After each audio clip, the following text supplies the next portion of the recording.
네, 장관께 질의하겠습니다. 여러 존경하는 위원님들께서 말씀 주셨듯 지난 12월 10일에는 정부 대변인 자격으로 국민께 드린 말씀 발표하시고 그리고 12월 18일 한국에서 계엄은 잘못된 거다 이렇게 상반된 입장을 내셨습니다. 당시에 위헌적인 비상계엄령 선포에 대해서는 국민들께서는 사과처럼 보이는 말장난으로 국정 공백 혹은 차분한 법치 등을 운운하면서 그러면서 국민을 볼모로 삼아서 야당을 협박했다 이렇게 느끼고 계십니다. 자, 이제 확인차 질문하겠습니다. 비상계엄은 잘한 일입니까? 못한 일입니까? 계엄은 잘한 일이 아닙니다. 비상계엄을 선포한 윤석열은 내란죄 맞습니까? 아닙니까? 정당한 통치 행위입니까? 그건 뭐 제가 판단할 일이 아닙니다. 어째서 판단을 못하시죠?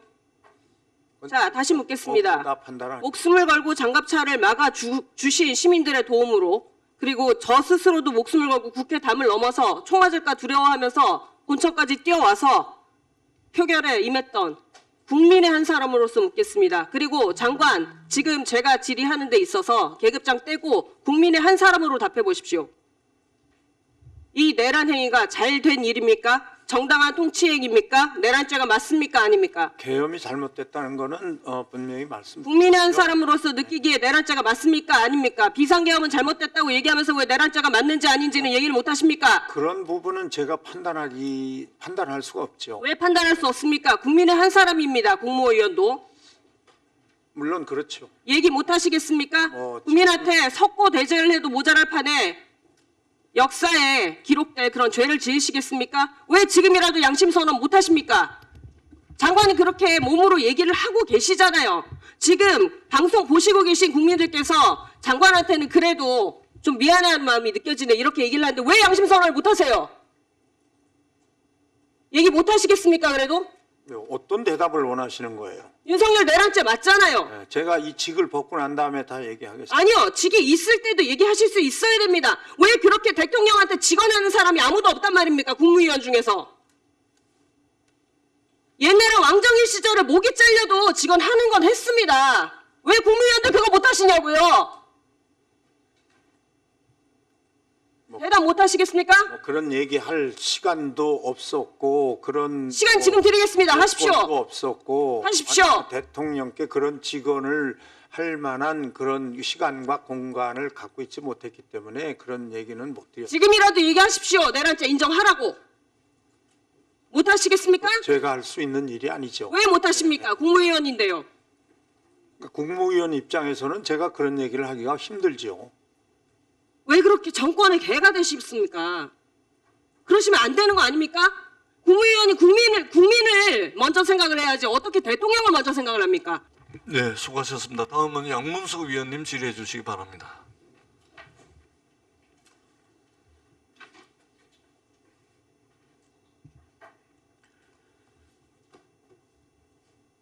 헌법 제21조 1항 모든 국민은 언론 출판의 자유와 집회 결사의 자유를 가진다.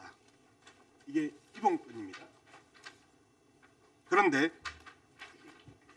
계엄사령부 보고령을 보면 자유민주주의 체제를 부정하거나 전복을 기도하는 일체의 행위를 금하고 가짜뉴스, 여론조작, 허위선동을 금한다.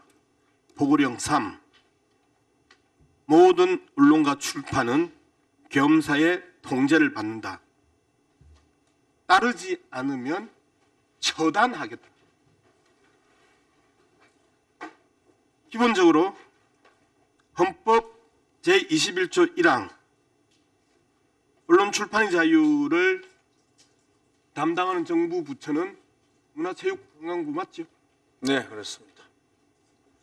여기에 대해서 문화체육관광부가 어떤 입장이라도 한번 냈나요?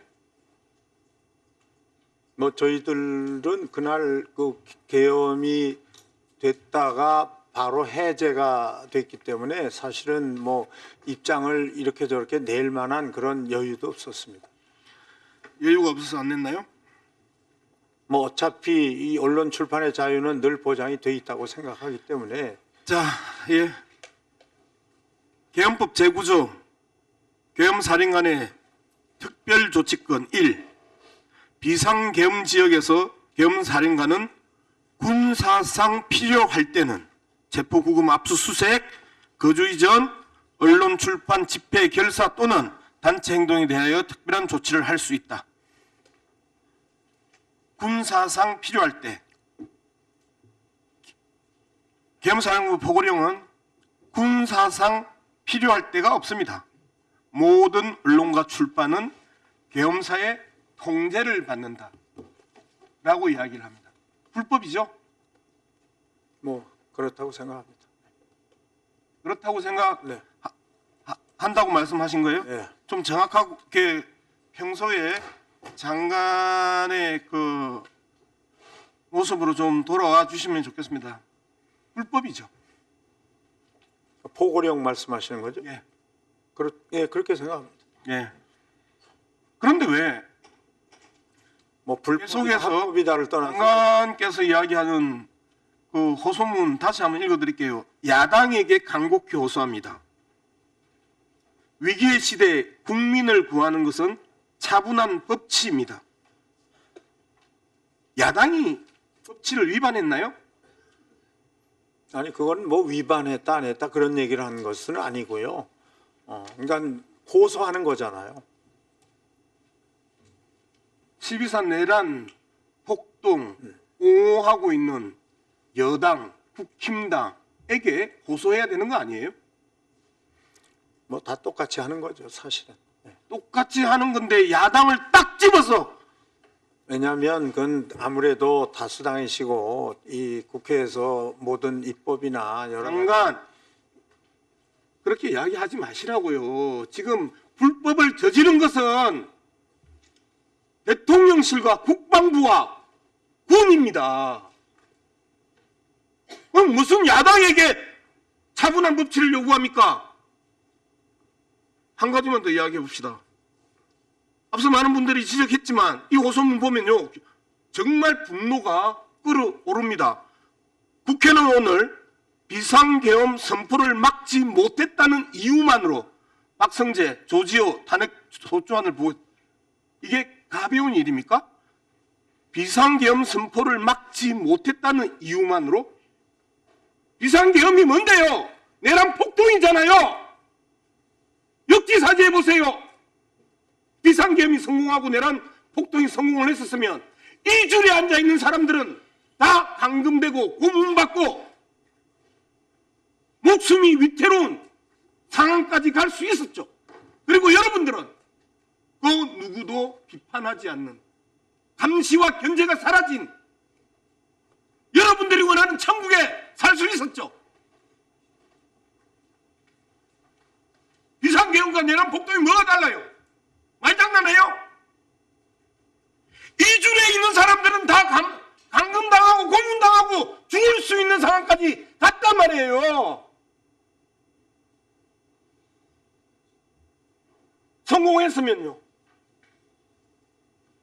그런데 비상계엄 선포를 막지 못했다는 이유만으로 라고 이야기를 하고 비상계엄에 대해서는 잘못됐다고 생각하는데 내란 폭동에 대해서는 동의할 수 없다? 똑같은 내용이고 똑같은 사건이고 똑같은 영역임에도 불구하고 지금 장관께서는 말로서 장난으로밖에 안 들린다는 겁니다.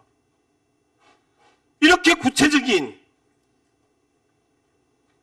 범법 행위를 했음에도 불구하고 반헌법적 행위를 했음에도 불구하고 외려 대통령실을 향하여 여당을 향하여 혼쭐을 내고 법치, 차분한 법치를 이야기해야 되는데 도대체 야당이 뭐 했다고? 군인들하고 맞서 싸운 게 차분한 법치를 무너뜨리는 겁니까? 교과서 안에 있던 계엄령을 시민들이, 보좌진들이, 국회 사무처 직원들이, 국회의원들이 온몸으로 막은 게 그게 차분한 법치를 어거터리고 흥분한 폭동으로 몰아가려 합니까? 말이 되는 소리를 좀 하십시다. 그리고 장관의 위치에서 이야기를 못하는 걸 자연연의 위치에서 이야기할 수 있다고요? 세상에 그런 비겁한 이야기가 어디 있습니까? 유인촌이라는 이름이 있는데 뭐 드릴 말씀이 없습니다. 지금 죄송합니다. 정말 피가 끓습니다. 성공한 쿠데타 그 이유를 한번 생각해 보세요. 많은 국회의원들이 집에서 나올 때 죽을 수도 있다. 감옥에 갈 수도 있다. 한동안 못 볼 수도 있다. 국회의원들이 그러고 나왔습니다. 시민들은요, 언제 총탄이 날아올지 모르는 그 계엄, 그 장갑차 앞에서 목숨 걸고 싸우는 그 장면들 안 보셨습니까? 군인들의 총구 앞에서 싸우는 그 시민들 안 보셨습니까? 그런데 내란이 아니라고요? 폭동이 아니라고요? 비상계엄이 내란이고 폭동인데 저는 현 정권의 그래도 유인촌 장관은 건국주를 상해 임시정부의 정통성을 인정했고 독도를 우리 땅이라고 이야기했던 그게 유일한 장관인데 그래서 유인촌 장관은 괜찮은 사람이다. 유일하게 윤석열 정권 장관 체제에서 장관 같은 장관이라고 이야기해왔습니다. 그런데요, 지금 이 모습 보면서요, 정말 피가